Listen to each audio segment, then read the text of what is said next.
Her şey evinin yakınında kendi halinde dolaşan zavallı bir susamurunun öldürülmesiyle başlar. Büyüleyici imgeler ve doğaüstü motiflerle dolu mitolojik bir hikaye için bu aslında çok sıradan bir başlangıçtır. Yine de 13. yüzyıla ait Volsunga destanında bahsi geçen Andvari'nin yüzüğünün lanetini anlamak için en uygun başlangıç noktasıdır. Bir gün İskandinav tanrıları Odin, Hodur ve Loki bir gezintiye çıkarlar. Hreidmar adı verilen büyülü bir cüce kralın topraklarına geldiklerinde altın sarısı postu gün ışığında parıl parıl parlayan bir susamuruna rastlarlar. Hayvanın göz kamaştıran güzelliği tanrıların aklını başından alır. Düşünebildikleri tek şey susamurunu oracıkta öldürüp postunu kendileri için almaktır. Bu düşünceyi eyleme döken ilk kişi ise içlerinde kötülüğe en yatkın olan Loki olur. Zihnini işgal eden açgözlülüğünün etkisiyle bir anda yerden kaparak fırlattığı taş, susamurunun başına isabet eder. Küçük bedenden oluk oluk akan kan, büyücü Hreidmar'ın topraklarını sular. Odin, Hodur ve Loki hemen hayvanın başına üşüşürler. Göz kamaştıran postunu yüzerler, geriye kalan et yığınını ise kemiklerinden ayırarak güzelce mideye indirirler. Ancak mideye indirdikleri bu susamurunun aslında Hreidmar'ın şekil değiştirme yeteneğine sahip oğlu Otur olduğunu anlayamazlar. Bir süre dinlendikten sonra başlarına geleceklerden habersiz olarak Kral Hreidmar'ın sarayına gelirler. Amaçları ele geçirdikleri bu postun ne kadar güzel olduğunu ona göstermektir. Ancak Hreidmar, tanrıların elinde tuttuğu kanlı postu görünce adeta çılgına döner. Güçlü büyüsü ve geriye kalan iki oğlunun yardımıyla Odin ve Hodor'u görünmez zincirlerle bağlayarak alıkoyar. Loki ise dökülen kanın bedelini ödemeye zorlanır. Hreidmar, Odin ve Hodor'u serbest bırakmak için oğlunun postunun altınla doldurularak geri getirilmesini talep eder. Aksi takdirde akan kanın bedeli tanrıların kendisi olacaktır. Bundan sonra Loki, altını bulmak için Hreidmar'ın sarayından ayrılır. Efsaneye göre Loki, söylentilere kulak kabartan rüzgarda gezinen başıboş fısıltıları dinler ve yolu en sonunda köpüklü suların altında zengin bir cücenin yaşadığı kadim bir şelaleye düşer. Burada yaşayan cücenin adı eski İskandinav dilinde dikkatli anlamına gelen Andvari'dir. Adından da anlaşıldığı üzere onu kurnazlıkla alt etmek hiç de kolay değildir. Bunun yanı sıra bu cüce de tıpkı Hreidmar'ın oğlu Otur gibi şekil değiştirme özelliğine sahiptir. Ancak Loki onun bir balık şeklinde nehrin serin sularında yüzdüğünü bilmektedir. En sonunda deniz tanrısı Ren tarafından okunmuş büyülü bir aile onu yakalamayı başarır. Özgürlüğüne karşı sahip olduğu tüm hazineyi ve ona bu hazineyi getiren Andvaranaut adındaki sihirli yüzüğü elinden alırlar. Ancak Andvari, Loki'nin elindeki susamuru postuna doldurduğu hazineyle ayrılmadan önce son bir büyü yapmayı başarır. Kendine zenginlik getiren çok sevdiği yüzüğünü lanetler. Yüzük, bundan sonraki sahibine yalnızca ölüm, yıkım ve felaket getirecektir. Lanetin bozulması içinse yüzüğün ait olduğu yere, yani şelalenin serin sularına dönmesi gerekmektedir. Yüzük, Loki'de çok fazla kalmadığı için lanet onu etkilemez. Ancak hazineyi teslim ettiği Hreidmar'ın hanesine büyük felaket getirir. Evinin koruyucusu olan oğlu Fafnir delirir. Hazinenin tamamına tek başına sahip olma arzusuyla yanıp tutuşur.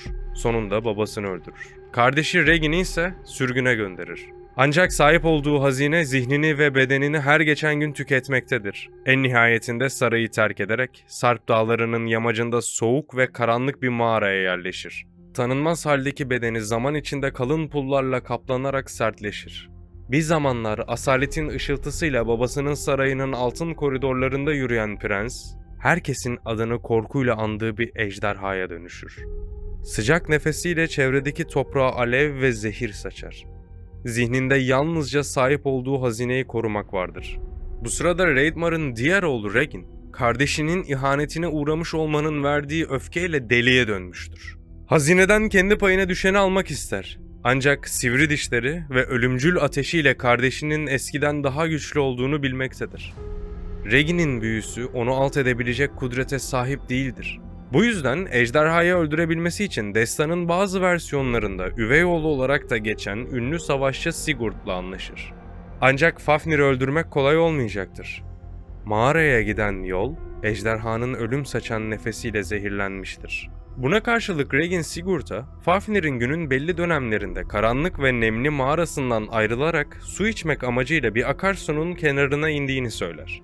Akıllı Sigurd, aldığı tavsiye üzerine ejderhanın sürünerek geçtiği yola derin bir çukur açar ve içine gizlenir.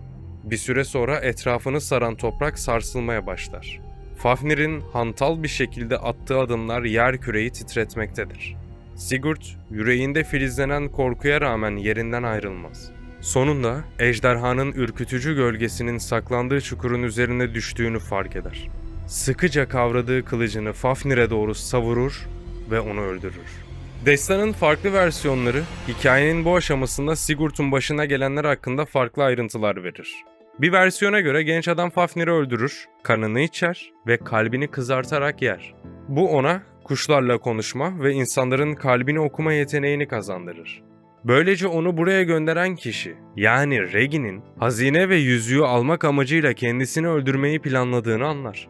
Diğer bir versiyondaysa Fafnir ölmeden önce ona yüzüğün getirdiği ölüm ve felaketten bahseder. Hazineyi orada bırakarak kaçıp gitmesini tavsiye eder. Ancak Sigurd'un zihni çoktan lanetin pençesine kapılmıştır. Ölümün er ya da geç geleceğini, buna karşılık böyle bir hazineye bir daha asla sahip olamayacağını söyler.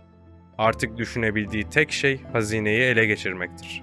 Durumu anlayan Fafnir, Sigurd'u Regin'e karşı uyarır. Zira kalbinde hissettiği açgözlülüğün kardeşinin de kalbine esir aldığını bilmektedir. Ayrıntılar farklı olsa da yaşananlar benzerdir. Fafnir'i öldüren Sigurd, hazineyi deliler gibi arzulayan diğer kardeşin ihanetine karşı uyarılmıştır.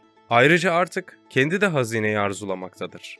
Böylece yüzüğün taşıdığı felaket, nihayetinde Reidmar'ın hanesinin sonunu getirir. Sigurd, Regin'in kafasını keser ve hazineyle yüzüğü kendi için aldıktan sonra Reidmar'ın krallığını terk eder. Ancak yüzüğün laneti çok geçmeden etkisini göstermeye başlar. Sigurd dönüş yolunda Odin tarafından sonsuza dek alevler içinde uyumaya mahkum edilen Runhilde adında genç bir kızı kurtararak evine getirir. Fakat bu durum, güçlü bir büyücü olan karısı Gudrun'un pek hoşuna gitmez. Neticede karısı kıskançlıktan dolayı Sigurd'u zehirleyerek ölümüne sebep olur. Çok geçmeden Brunhilde de onunla aynı kaderi paylaşır. Lanet, Sigurd'un hanesine de ölüm ve kan getirmiştir. Bundan sonra hazine Gudrun'un erkek kardeşi Kral Guthrain'e geçer. Ancak bunlar hazinede bir sorun olduğunu anlamıştır. Bu yüzden onu hiç kimsenin bilmediği, çoktan unutulmuş bir mağaraya saklayarak çürümeye terk eder. Yıllar gelir geçer, hazineye dair efsaneler masallara dönüşür. Ancak o günkü göz alıcı parlaklığıyla o mağarada kalmaya devam eder. Ta ki ilk sahibi Andvari tarafından bulununcaya kadar. Ancak bu mutlu son değildir. Andvari hazinesine kavuştuğu için sevinse de yüzüğü hala kayıptır. Efsaneye göre hayatının geri kalanını yüzüğünü aramakla geçirir. Aklı, kalbi ve ruhu tamamen ona bağlıdır. Fakat ne kadar uğraşırsa uğraşsın hiçbir zaman ona ulaşmayı başaramayacaktır. Bazı efsanelere göre yüzük, Sigurd'un karısı büyücü Gudrun'da kalmıştır. Ancak daha ilginci, Gudrun Sigurd'u öldürdükten sonra güçlü bir kralla evlenmiştir. Destandaki bu efsane kişilik yani kral, gerçekteki Hun hükümdarı Atilla'dır. Yüzüğün laneti kaçınılmaz olarak onu da etkilemiştir. Gudrun hazineyi bulması için onun aklını zehirler ve sonunda hem Atilla'nın hem de krallığın felaketini getirir.